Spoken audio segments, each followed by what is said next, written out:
Hi friends, welcome to Nisama's kitchen. இன்றைக்கி டேஸ்டியான mutton குழம்பு எப்படி செய்யலான்னு சொல்லிட்டு பார்க்கலாம். அதுக்கு தேங்காய் வந்து அரை மூடி தேங்காய் எடுத்து அரைச்சி எடுத்து வச்சுக்கிறேன். அடுத்ததாக குழம்புக்காக மட்டனை நல்லா வாஷ் பண்ணி எடுத்து வச்சுட்டோம். இதில் வந்து நம்ம அரைச்சி வச்சுருக்கிற தேங்காய் விழுதை ஆட் பண்ணிக்கலாம்.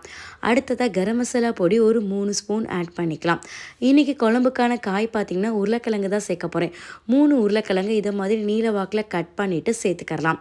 கொஞ்சமாக வந்து தேங்காய் அரைச்சி வச்சுருக்கிறதுல தண்ணி அலசி ஊற்றிட்டு இதை மாதிரி குழம்புக்கு தேவையான எல்லாத்தையும் மிக்ஸ் பண்ணி எடுத்து ரெடி பண்ணி வச்சுக்கலாம். அடுத்ததாக குழம்பு தாளிக்கிறதுக்கு ஒரு வெங்காயம் அண்டு ஒரு தக்காளி எடுத்திருக்கேன். இது ரெண்டையும் மிக்ஸி கப்பில் போட்டுட்டு இதை மாதிரி 1-2 அரைச்சி எடுத்து வச்சுக்கோங்க. நைஸாக அரைச்சிடாமல் இந்த மாதிரி 1-2 அரைச்சி எடுத்து வச்சுக்கலாம்.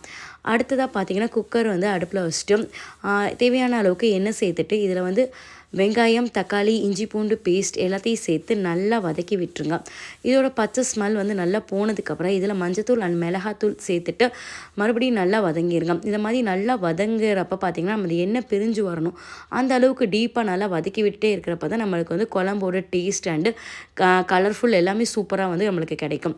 அடுத்ததாக இதில் கொஞ்சம் மல்லி புதினா ஆட் பண்ணிவிட்டு அதையும் வதக்க விட்டுட்டு நம்ம மிக்ஸ் பண்ணி வச்சுருக்கிறோம்ல மட்டன், அதையும் சேர்த்துட்டு நல்லா மிக்ஸ் கொடுத்துட்டு தண்ணி தேவையான அளவுக்கு சேர்த்துட்டு உப்பு கொஞ்சம் ஆட் பண்ணிட்டோம் அப்படின்னு சொல்லிட்டா சூப்பராக வந்து நம்ம குழம்பு வந்து தயார் பண்ணியாச்சு. இப்போ வந்து இதில் 4 to 5 விசில் வச்சு எடுத்துட்டோம் அப்படின்னா நம்மளுக்கு டேஸ்டியான மட்டன் குழம்பு வந்து சூப்பராக தயாராக இருக்கும். இதே மெத்தடில் கண்டிப்பாக நீங்களும் ட்ரை பண்ணி பாருங்கள், ரொம்ப டேஸ்டியாக இருக்கும். நம்ம நிசாமா கிச்சன் சேனலை இன்னும் சப்ஸ்கிரைப் பண்ணாதவங்க மறக்காமல் நம்ம சேனலை சப்ஸ்கிரைப் பண்ணிவிட்டு பாருங்கள். லைக் பண்ணுங்கள், ஷேர் பண்ணுங்கள், கமெண்ட் பண்ணுங்கள். அண்ட் தேங்க்ஸ் ஃபார் வாட்சிங்.